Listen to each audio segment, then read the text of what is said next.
Entonces miren ustedes aquí, una vez que ya nosotros tenemos la lesión primaria, eso significa que ya me está agrediendo de una manera sistémica, ya me lo está dando.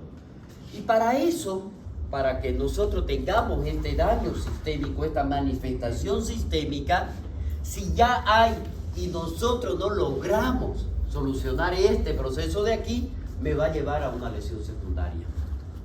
Esto de aquí, si nosotros tenemos y no logramos consolidar en este daño, pues me da una lesión terciaria, que ahí sí, miren ustedes lo que viene.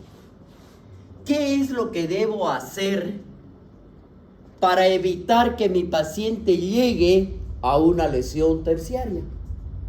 Dentro de eso, primero, ya existe un daño, y ese daño lo vamos a conocer nosotros con las manifestaciones sistémicas que va a tener, una cascada bioquímica compleja.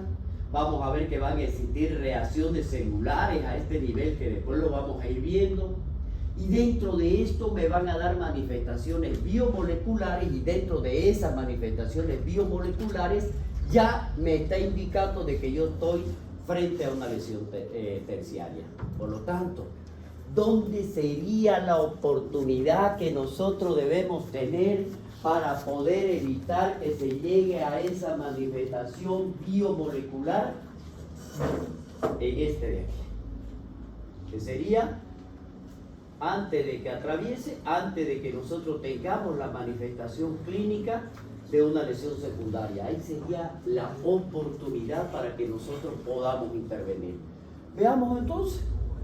La primaria, la secundaria y la terciaria lo vamos a dividir en esto: una fase aguda, una fase secundaria y una fase crónica.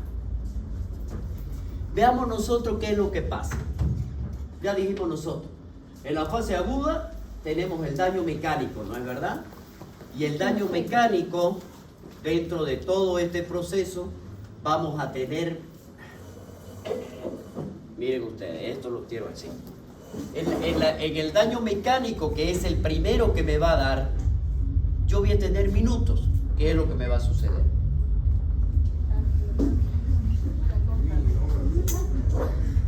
Buenísimo, un posea desde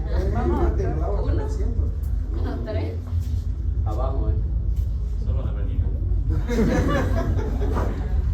Miren, para que avance son minutos. En la fase secundaria tengo horas a semana. Ya me está diciendo el tiempo. Y para que lleguemos a una fase crónica tienen que haber transcurrido meses a años. Pero ¿qué es lo que va a pasar aquí? Miren ustedes en esto.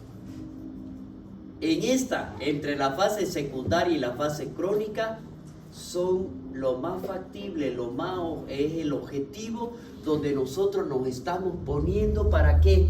Para tratarla y evitar llegar a esto. Porque la fase crónica ya es irreversible, porque el daño ya va a ser mayor. Entonces, ¿qué es lo que vamos a hacer nosotros aquí? Primero tenemos que ver cuáles vendrían a ser las lesiones que se van a provocar, cuáles van a ser las partes que se van a alterar. Tengo que ver 3 regiones, unidades. Primero, la vértebra. Segundo, la médula. Y tercero, la parte vascular. Volvamos a anatomía. La primera parte que le digo: vértebra, médula y vascular. La médula, ¿desde dónde? Desde C1 a L1, porque después la cola de caballo. ¿No es verdad?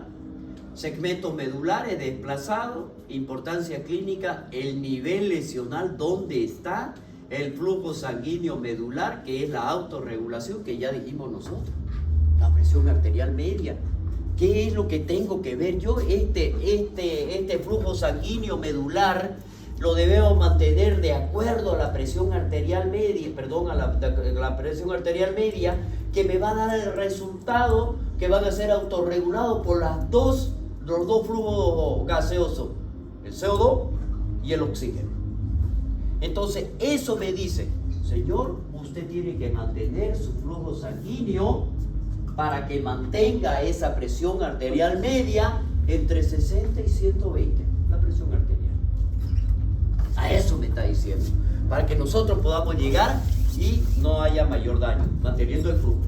Segundo, ¿qué es lo que va a pasar? ¿Ya? Si nosotros vemos aquí de cada uno de estos el aporte del flujo sanguíneo, si nosotros damos vasopresores, esto hace que aumente la presión y al mismo tiempo la presión a nivel del líquido cefalorraquídeo al aumentar va a disminuirla. Pero lo más importante, ¿qué es lo que va a hacer? Nosotros aquí, mi paciente está sufriendo y por lo tanto van a haber edema. Yo tengo que drenar ese líquido cefalorraquídeo para que no haya, porque yo tengo que mejorar el flujo. Váyanse a lo que hemos visto. Tengo que mejorar el flujo. Si está todo edematizado, no se olviden que el líquido cefalorraquídeo no es solamente en el cráneo. No es solamente en el cráneo, es en todo. Y si está aumentado aquí, también aumenta acá. Todo a nivel del canal. Entonces, ¿qué es lo que tengo que hacer? Sacar líquido para mejorar. Y la laminectomía descompresiva, que es lo que realizan, sacan acá para que permita que expanda. Miren ustedes aquí. Por ahí le dije yo, aprovechen el fin de examen. Miren lo que pasa aquí. La lesión primaria, ya dijimos, es de tipo mecánico, ¿no? Depende de la energía, de la destrucción, de la compresión que vaya a existir. Es de tipo mecánico. La lesión secundaria es a nivel celular, bioquímico. Esto lo podemos prevenir. Y vamos a ver cómo. Porque el tratamiento, ¿a qué va a estar? Orientado a disminuir el trauma secundario. Este de aquí es el que tenemos que hacer lo posible, porque ya el primario ya está. A ese no pueden evitarlo porque ya fue el que fue causado. Entre el secundario y el terciario es lo que nosotros tenemos que evitar que se complique más. Por eso me dice, el nivel celular y el bioquímico lo puedo prevenir. ¿Para qué? Para disminuir ese trauma secundario. Veamos entonces. ¿Qué me lleva a todo esto? Ya dijimos, ¿no? ¿Cuáles son? Vértebra, médula, vascular. Si disminuimos el flujo sanguíneo, disminuye el aporte de dos principales: oxígeno y el riego sanguíneo necesario a ese nivel. Si se está disminuyendo el flujo sanguíneo, si no mantengo la presión arterial, entonces, ¿a qué me lleva? Aquí lo hablamos ahorita. A una isquemia. Esto me va a llevar. Es el primero. Miren ustedes, los cambios vasculares, como dijimos, por disminución del flujo, por una trombosis, vasoespasmo, hemorragia, pérdida de la autorregulación, alteraciones hidroelectrolíticas, y cuando hablamos de alteraciones hidroelectrolíticas, por pérdida de sodio, potasio, agua, cloro, todo eso me está disminuyendo. El paciente se está deshidratando más. Son los que me disminuyen el flujo sanguíneo. Ya, sáquense un poquito el trauma, ya no piensan en que el paciente es traumático, no. Ya, sí tendrá aquí esta alteración hidroelectrolítica, el acúmulo de neurotransmisores, los glutamatos, los aspartatos, que son producidos en el momento de esa lesión. Ellos van a aumentar en su producción y por lo tanto van a aumentar el daño. Ojo, ellos están presentes, pero no me causan daño. Aquí sí me van a causar, porque van a aumentar en su producción. Producción de los radicales libres, los péptidos opioides endógenos y la peroxidación lipídica. Dentro de todo esto me lleva a provocar un edema y a la vez hay pérdida del metabolismo energético y se produce una apoptosis, es decir, una muerte celular. Por nada más de lo que me está provocando en cada uno, porque no le están llegando los nutrientes y porque se está siendo agredida prácticamente. A eso se le conoce con el nombre de injuria. Injuria celular. Esto es lo que me está pasando. Miren ustedes lo que pasa. Ya eso está pasando. Ya está pasando ahí. Esto se va a agravar más todavía. ¿Por qué? Porque mi paciente va a entrar en una hipotensión. Entra en una hipoxia. Hay una hipercoagulabilidad y hay hipertermia central. El daño mayor todavía. La lesión espinal con un choque neurogénico Se está choqueando mi paciente. No quiere decir el choque, no. Por toda esta disminución del flujo, por la injuria celular, el paciente se está choqueando, está entrando en un shock. Eso es lo que está pasando aquí. Entonces a eso le vamos a conocer como un choque neurogénico, un shock neurogénico, si quieren llamarlo así. ¿Qué es lo que va a pasar aquí? Si nosotros tenemos esto, no olvidemos las dos inervaciones. La anterior, motora. La posterior, sensitiva. Voy a tener una simpatectomía traumática y por lo tanto esa misma lesión que me está provocando esto en la parte simpática no me tiene una regulación de mi contracción de los músculos lisos. Y por lo tanto, ¿a qué me lleva? Una vasodilatación. Tienen que leer fisiología. Me lleva a una vasodilatación. Y si eso me lleva a una vasodilatación, ¿qué voy a agravar? La presión. La presión. Y no necesariamente porque mi paciente esté sangrando. Me va a aumentar más la hipotensión arterial. Entonces aquí ya me lleva a una lesión completa, hipotensión, hay bradicardia, ortostatismo, parálisis flácida. Y vamos a ver esa parálisis entre las 72 horas y las 8 semanas siguientes que pueda suceder. Primero es flácida, porque después se torna estática. El paciente queda así, ahí, estático. Probabilidad de recuperación total, miren ustedes, si lo dejé que llegue a esto, menos del 10%. Por lo tanto, ¿de qué depende? De nosotros. De saber pensar cuál es la fisiopatología. Bueno, si se me salen los gallos que quedé ronco ayer. ¿Ya?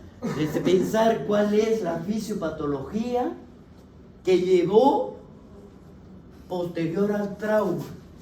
Entonces, si yo tengo todo esto y yo sé a dónde va a ir, pues mi función es estabilizar a mi paciente.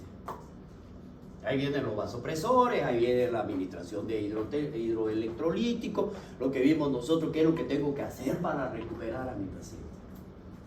Por supuesto que lo van a pasar una terapia intensiva, pero ustedes en emergencia, como médico general, tienen que saber, estoy en el campo y no sé qué hacer, me pongo a llorar. Pues. Se murió su paciente, pues lloró. ¿No es verdad? Y ahora en el examen de grado no se puso a llorar y le dije, sálgase, chao. Lógico.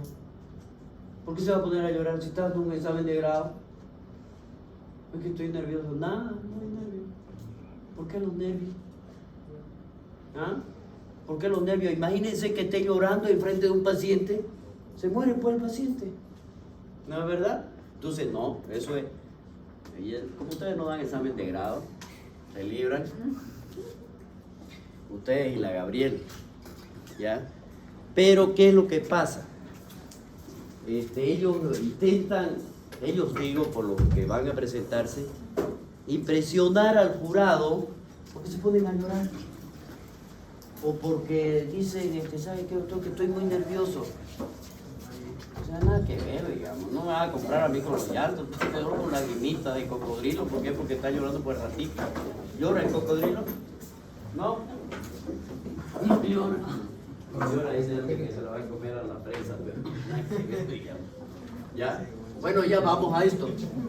Volvamos a esto, ya que llegaron la mayoría. Volvamos a esto. ¿Qué pasó aquí? Esta probabilidad de recuperación total menos el 10% se va a agravar si nosotros no hacemos la recuperación de esta parte. Tenemos una falta. Este choque medular, la ausencia de los reflejos espinales por debajo de la lesión, difícil, dice, establecer la extensión de la lesión. Sí, porque todavía recién se está manifestando. No lo voy a poder, porque al inicio todavía, si es anterior o posterior, si es posterior voy a tener pérdida de la sensibilidad, y si la lesión es anterior voy a tener pérdida de la actividad motora. Entonces no podemos establecer todavía el límite de la misma. Aquí termina, dice, restableciendo los reflejos del bulbo cavernoso o a las 48 horas del trauma, más o menos. Incompleta, cuando nosotros vemos aquí, la probabilidad de recuperación de esto es del 59 al 75%, cuando la lesión es incompleta. Veamos nosotros, y me está llevando un choque medular. ¿Ya? Veamos, miren lo que va a pasar acá. No solamente se va a quedar en el efecto a nivel general del sistema nervioso, sino que me va... Regula, ¿no es verdad? Todo, sí, el sistema nervioso, pues. Regula todo. Y la repercusión mayor la voy a tener a nivel cardiovascular. Ya me dio una. Que fue cuando me afecta la parte simpática, donde me da vasodilatación. Ya me dio una. Veamos la segunda. Va a depender, dice, del nivel de la lesión y de la duración. Entre 3 a 5 semanas. Mire, por encima de la C6, mi paciente, por encima de la C6, lo más probable es que tenga un choque medular. Lo más probable. Y cuando hablamos de eso, me está llevando a una vasodilatación, a una injuria celular, me está llevando a una hipotensión, me va a llevar a una hipotensión. Esa hipotensión me va a llevar a una bradicardia. Ojo, porque es simpática. Me va a llevar a una bradicardia. Esa disfunción simpática me va a provocar este tipo de arritmia. Lo más probable de eso es la bradicardia. Lo más probable. Dentro de todo esto me lleva a una pérdida del tono vascular. Hipotensión. El tono es este, ¿no es verdad? Se cierra, se abre. Cierra, se abre. Se cierra, se abre. La pierdo. ¿Y en qué queda? Vasodilatado. Ya me está llamando otro. A ver si se acuerdan. ¿Cuántos receptores simpáticos tenemos? ¿Y cuántos parasimpáticos? Receptores. ¿Simpáticos cuáles son?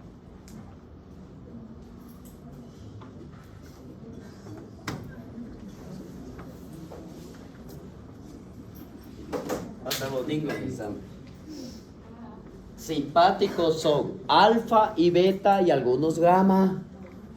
¿Y ahí qué se produce? Catecolamidas. ¿Cuáles son las catecolamidas? La adrenalina, noradrenalina y dopamina. Parasimpáticos, ¿cuáles son? ¿Quién dijo eso primero? ¿Estás seguro? Sí, muscarínicos y nicotínicos. Muscarínicos son los M1 y los M2. Los M1 son los que me van a producir la contracción dentro de ellos, y los M2 actúan con los receptores beta 2 para producir vasodilatación. Por lo tanto, miren ustedes, el sistema simpático y parasimpático tienen que estar siempre unidos para que exista esta actividad a nivel cardíaco. Bueno, eso es fisiología, ¿no es verdad? Eso para que ya vayan viendo ustedes. Eso me va a llevar a una alteración de la función ventricular, por supuesto. ¿Quién me produce contracción y quién me produce relajación de los receptores alfa o beta? Simpático, por supuesto. Alfa produce contracción, el alfa 1, porque el alfa 2, una vez que es liberado a nivel presináptico, postsináptico, ¿qué es lo que hace? Inhibe la liberación de catecolaminas, nada más, no tiene más. Ese es el alfa 2.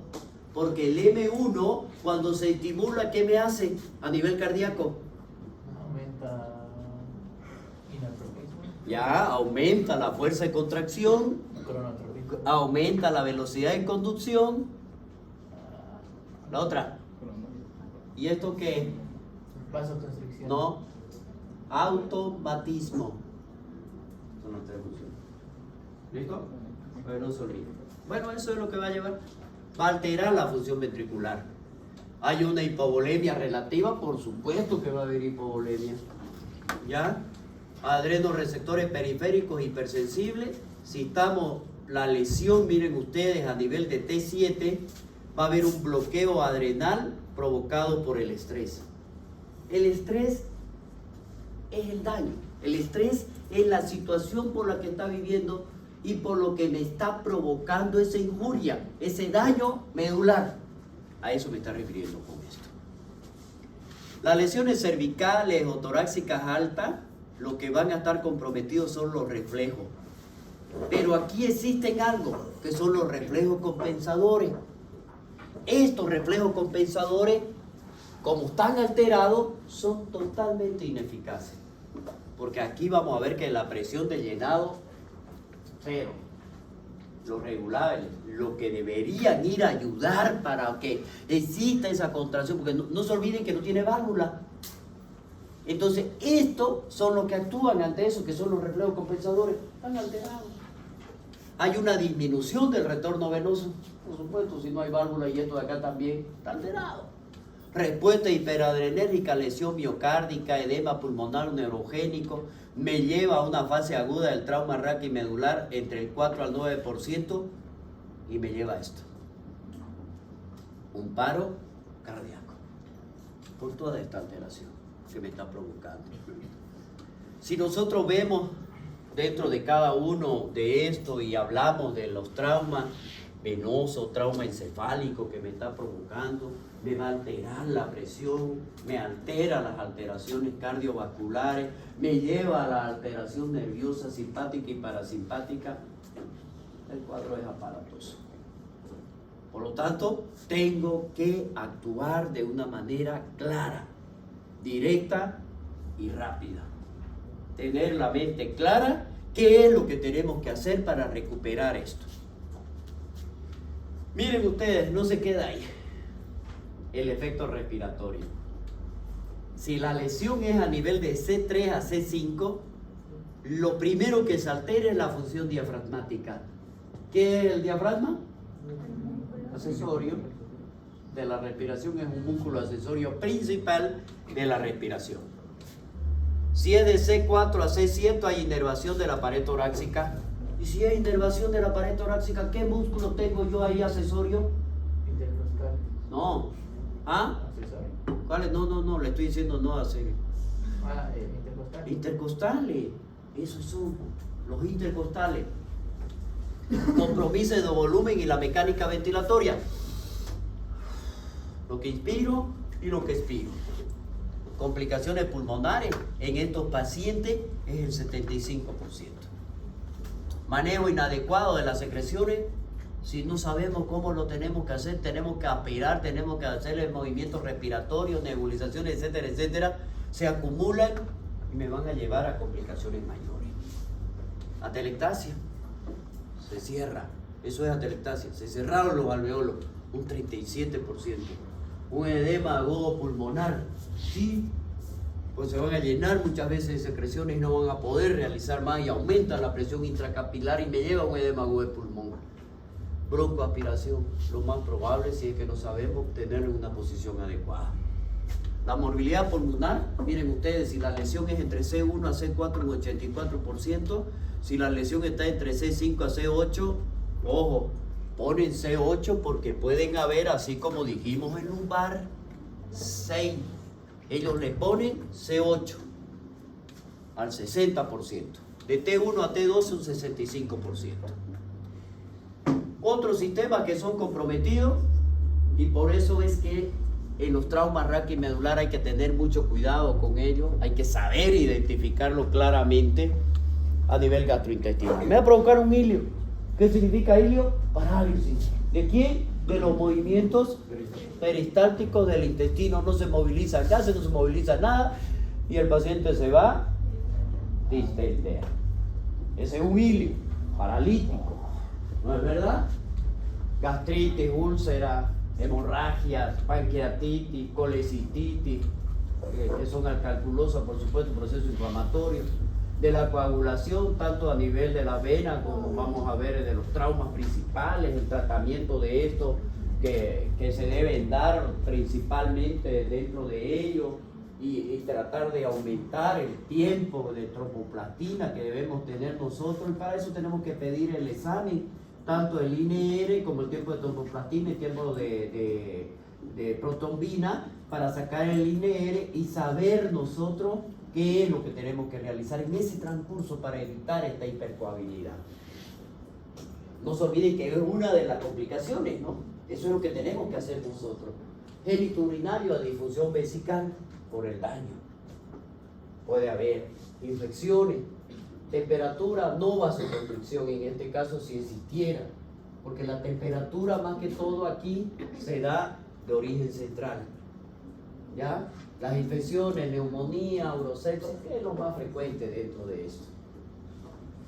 Hay una que es la hiperreflexia autonómica. Aquí nosotros vamos a ver que el 85% de las lesiones por encima de T6 me van a dar ese tipo de alteraciones donde me van a alterar los reflejos vasculares autonómicos en el transcurso de las 2 a 3 semanas después de que nuestro paciente le hemos hecho cirugía. Por lo tanto, tenemos que tomarla en cuenta. Para eso son las fisioterapias que nosotros vamos a realizar. Las respuestas simpáticas masivas a reflejo, vasoconstricción por debajo de la lesión. Ojo, vasoconstricción por debajo de la lesión. Eso me está disminuyendo el flujo. ¿Ya? Vasodilatación por encima de la lesión porque dijimos que había daño. ¿No es verdad?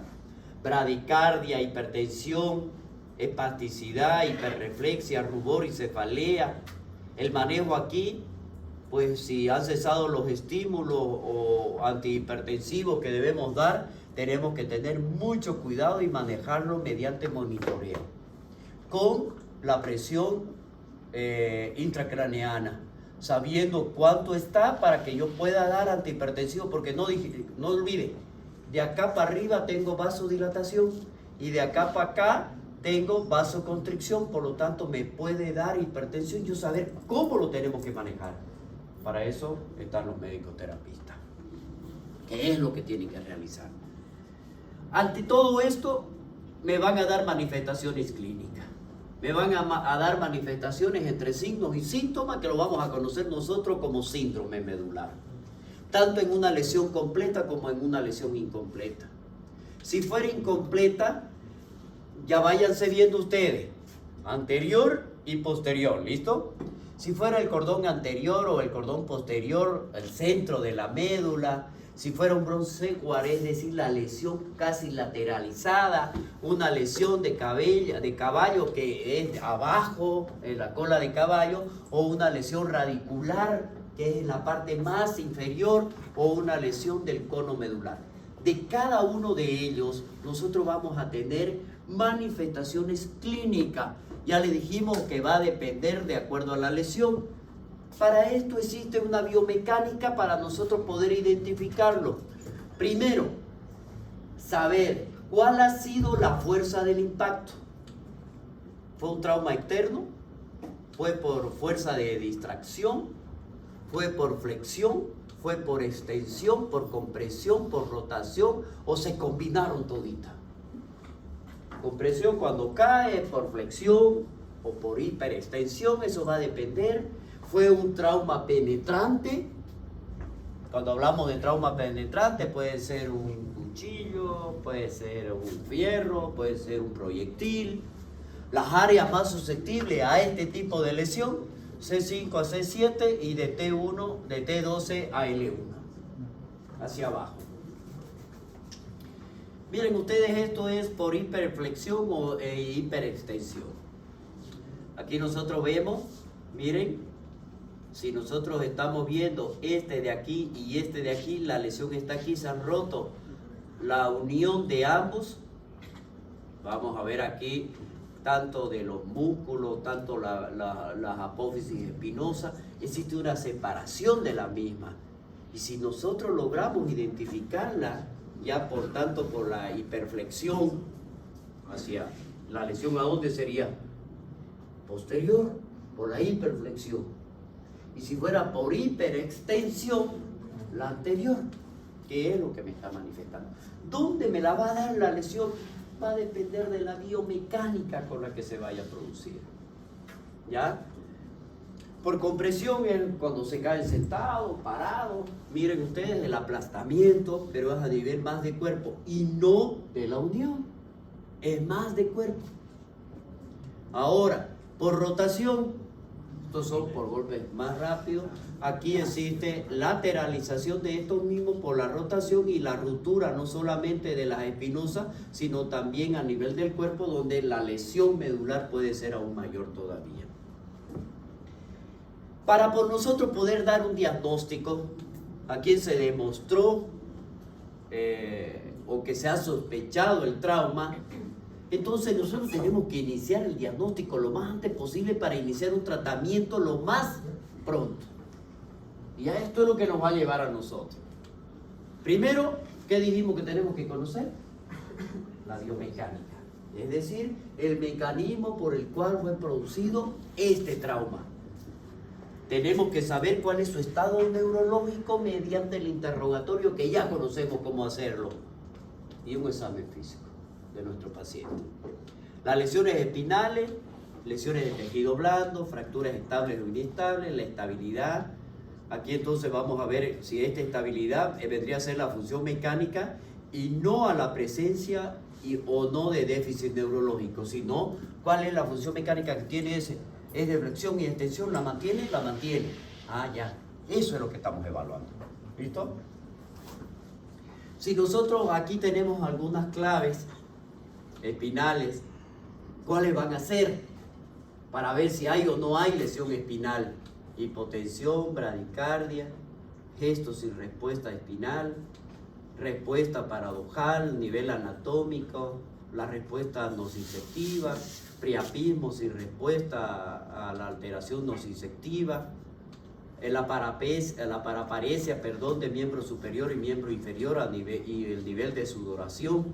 Y es claro aquí, y el Horner-Brown Sequard, ¿qué es lo que hace aquí? Ya esto nos va a decir, miren, si la lesión aquí está por debajo de T12, si es por debajo de T12, acá hay sudoración, pero acá no. Y es claro. Entonces en un lado está húmedo y en el otro lado está seco. Eso se nota claramente. Y vamos a ver nosotros, miren aquí, ¿cuáles serían la forma clínica de la presentación? La cuadriplegia incompleta, miren aquí, el 30%. La completa, el 25%, la cuadriplegia completa entre el 20.4% y la paraplegia incompleta 8.1%. De eso va a depender ¿de qué? Del nivel de la lesión. ¿Dónde está? De cada uno de ellos, a qué nivel es que se ha presentado, cuál fue la biomecánica que se presentó, para que veamos. ¿Cómo nosotros vamos a diagnosticar esto? Eso es lo más grave, porque de eso va a depender muchísimo, ¿no es verdad? En esta fase entonces nosotros tenemos que definir el estado general del paciente, su estado neurológico, el compromiso vertebral. Eso ya nos va a permitir a nosotros clasificarlos de acuerdo a la intensidad y a la extensión que vaya a tener el compromiso. Y aquí vamos a ver, ¿no? ¿Cuáles son esos elementos primordiales que nosotros debemos tener para el diagnóstico? Ojo con esto, ojo con esto. ¿Cuáles son los elementos primordiales para dar el diagnóstico de una lesión por trauma raquimedular? La historia clínica, el examen físico y los estudios imagenológicos. Los estudios imagenológicos me van a dar o me van a servir para corroborar la lesión que yo he pensado que estaba de acuerdo al examen físico que he realizado. O sea, esto no me debe retrasar el tratamiento. Este de aquí no me debe retrasar el tratamiento de acuerdo a lo que sí nosotros debemos actuar de una manera rápida. Bueno, el examen físico, el mecanismo de la lesión y el rayo X. La escala para la clasificación de las lesiones medulares. Todo paciente que tenga un trauma raquimedular debe ser clasificado al ingreso, directamente. Y existen dos escalas. La primera, la Asociación Americana de Injuria Espinal, que se la conoce con el nombre de ASIA, y la clasificación de Franklin. ¿Qué dicen aquí? Estas ya fueron para evaluar inicialmente al paciente, que fueron muy importantes, que tenían fracturas dorsolumbares y son esenciales ¿para qué? El pronóstico que va a tener mi paciente. Para eso son. ¿Ya? ¿Y en qué se van a basar principalmente? Esta escala, principalmente la de Asia, lo clasifica en completa cuando hay ausencia de la función motora y sensitiva. No se olvide cuál es motora y cuál es sensitiva. Entonces aquí hay ausencia de ambas. A. B. Cuando es incompleta, conserva la función sensitiva. Cuando es incompleta, miren ustedes, conserva la fuerza motora no funcional. Menos de 3 puntos. La incompleta conserva la fuerza con un grado de 3 o más. Y la normal, pues la función motora y sensitiva están normales. Esta clasificación de Asia hace, y yo diría que complementa o es complementada con la de Frankel. ¿Qué dice? A dice la lesión motora y sensitiva completa. B, la lesión motora completa con alguna percepción de sensibilidad. C, la función motora está presente pero inútil para el paciente. ¿Qué significa eso? ¿Puede mover su brazo? Sí, puedo moverlo. ¿Puede cerrarlo? Sí. A ver, tómeme esto. Se le cae. No le sirve de nada, pero sí lo mueve. A eso se está refiriendo. ¿Ya? Entonces, no le está sirviendo de nada. Función motora parcial pero inútil. La función motora y sensitiva normal. 5 puntos. Por lo tanto, ¿qué hace? Complementa lo que dijo Asia. La de Franklin complementa. Veamos aquí entonces. Lo más importante de esto son las manifestaciones clínicas. Si nosotros realizamos un manejo adecuado del trauma, ¿de qué va a depender?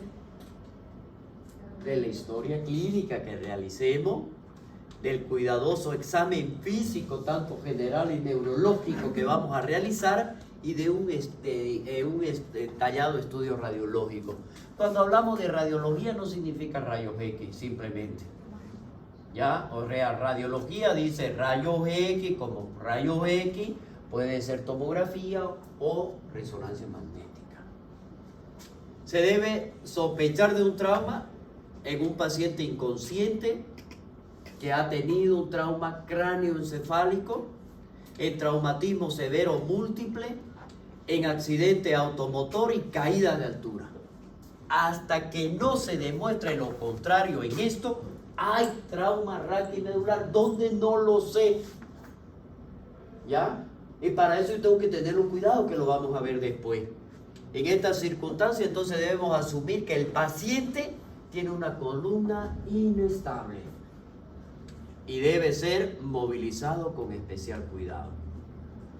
Entonces, y para eso, ¿qué es lo que tenemos? La tabla, los inmovilizadores collarín, los seguros que debe tener cada uno y la movilización y el retiro de nuestro paciente, que después lo vamos a ver. Cómo debe ser llevado y a dónde debe ser llevado. Examen físico, los elementos básicos para este tenemos puntos, que son los signos vitales, el estado general del paciente. Vamos a buscar alguna evidencia de un trauma directo o indirecto, un examen neurológico minucioso, un examen completo de tipo neurológico como hemos aprendido a hacerlo. Y después de esto, entonces vamos a descartar otro traumatismo asociado. ¿Qué es lo primero que tenemos que ver? No importa si mi paciente tiene, ya sabemos cuál ha sido un trauma craneoencefálico con pérdida de conocimiento, tuvo un accidente de tránsito, fue politraumatizado, se cayó de las alturas, cayó parado. Para mí lo que tiene lesión es raquimedular. Ese trauma raquimedular es que yo tengo que cuidarlo. Después buscaré pues otro trauma, se quebró el brazo, se quebró, pues qué importa. No lo voy a inmovilizar, ¿no es verdad? Porque el que lo va a dejar secuela es el trauma raquimedular. El brazo, nada que ver. Se lo soltó el brazo, le pongo compresión y punto. Ya está suelto, ya no hay nada más que hacerle. ¿No es verdad? Una pierna lo mismo, pero el trauma raquimedular le va a dejar secuela. Y eso no queremos, eso no queremos. Por eso es que nosotros tenemos que luchar. Una vez que nosotros hemos esto, entonces debemos evaluar el sitio de dolor, la fuerza muscular, los trastornos sensitivos, los reflejos osteotendinosos, si hay signos que deben hacer sospechar la presencia de un trauma raquimedular. O después que hemos asegurado que nuestro paciente tiene todo ello. ¿Cuáles son esos signos que nos sugieren la presencia de un trauma raquimedular? Esta pregunta ahí, ¿no? ¿Cuáles van a ser? Primero, lo que ya dijimos anteriormente. La hipotensión, la bradicardia, la respiración abdominal. ¿Por qué abdominal? Porque los músculos accesorios ya están comprometidos. Es simplemente lógica, ¿no? Ya nos vamos dando cuenta. La temperatura alta en la piel y baja corporal, dice. Priapismo, parálisis bilateral de los brazos o la pierna, falta de respuesta a estímulo doloroso, nivel de la sudoración, hasta dónde está sudando el paciente o transpirando. Ya, el síndrome de Horn, el síndrome de Horn-Sequard. Vemos nosotros cuáles de ellos son los que me está presentando. Una vez que nosotros hemos visto estos signos, existen algunos de ellos, vamos ya a la palpación. ¿De dónde? Yo tengo que hacer palpación de toda la columna vertebral. Se recomienda para buscar dolor, espasmo, deformidad, escoliosis o cifosis. El examen motor se efectúa por grupos musculares y la fuerza se clasifica de 0 a 5. ¿No? Ese ya lo hicimos, ese no es, de 0 a 5. El tacto rectal se incluye para calificar la intensidad de la contracción del esfínter anal. Muchas veces este tacto rectal en algunos casos sí se tiene que realizar, pero en otros no. Porque si nosotros vemos defecación y el paciente está orinado, no hay, el esfínter no está funcionando. Hay relajación esfinteriana, por lo tanto la lesión es más baja. Eso tenemos que ver, ¿ya? Esta es la clasificación de la fuerza muscular. 0, no hay movimiento. 1, hay movimiento isométrico. 2, realiza arco de movimiento sin gravedad. 3, realiza arco de movimiento contra la gravedad sin resistencia. 4, realiza arco de movimiento contra resistencia y normal es el 5. La sensibilidad tenemos que realizar tanto superficial como profunda y los reflejos, osteotendinoso, cutáneo abdominal, cremateriano y bulbo cavernoso. La superficial, aquí tenemos que ver el nivel de anestesia, de hipoestesia, por dermatoma, dolor y temperatura, tacto grueso, definir el nivel, sensibilidad profunda, el sentido de la posición, sentido de vibración, los reflejos, osteotendinoso, cutáneo abdominal, cremateriano. Miren ustedes aquí, si está presente, por ejemplo, el cutáneo abdominal, en este caso ya nos indica que existe una lesión, pero que es parcial. Cremateriano están ausentes en las lesiones completas. El bulbo cavernoso ausente en las lesiones completas y el priapismo, ese es un signo de mal pronóstico. Paciente en la evolución, chao. Técnica de imagen, la radiografía convencional, la tomografía, la resonancia magnética. Bueno, lamentablemente ahí en medicina nuclear no funciona. Pero para después sí, para ver función. Porque no veo yo anatomía. Es cuando hay erección del pene de una manera constante. Eso es signo de mal pronóstico. Eso es signo de mal pronóstico. Se mantiene ya constante. Claro. Eso es signo de mal pronóstico porque es un paciente que ha sufrido un trauma y eso significa que hay una lesión evidente y por lo tanto está erecto todo el tiempo, no baja. Bueno, aquí el diagnóstico imagenológico, entonces, ¿qué es lo que tenemos que valorar nosotros? La estructura ósea, ligamentosa, la parte blanda, tejido nervioso, alineación, la estabilidad, la compresión. No existe diagnóstico imagenológico ideal para las 4 partes, para lo que estamos hablando acá. No existe un estudio radiológico único que descarte lesiones en el paciente sintomático. Lo que significa que yo debo complementar uno con otro para hacer un diagnóstico completo.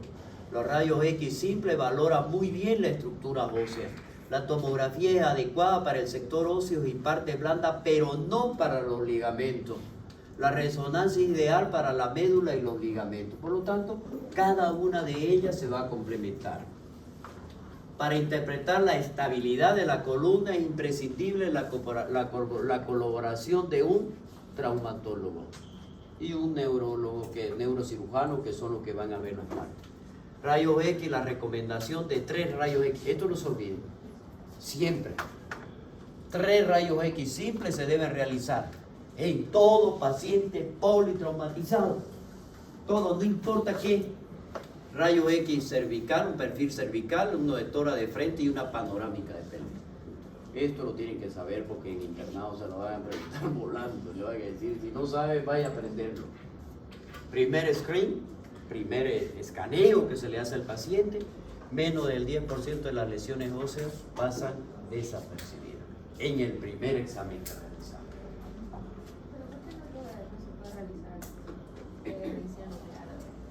Porque yo veo fisiología.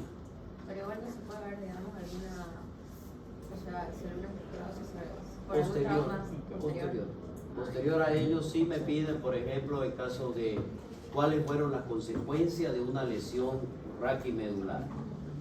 Si está o no, si está comprometida, por qué fue un paciente que se cayó de su propia altura y hubo una ruptura de L4, por decirle, no debería ser, ¿no? Entonces lo que están sospechando es una metástasis ósea, entonces lo veo.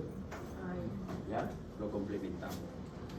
Rayo X convencionales, mínimo 3 proyecciones, como dijimos, una P lateral y una odontoide.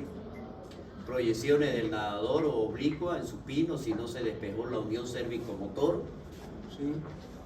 La proyección de flexión y extensión, poco útil por la sensibilidad baja. Identificar, si se identificó incorrectamente, dice el 23% de los pacientes, la mitad de los cuales tenían lesiones inestables.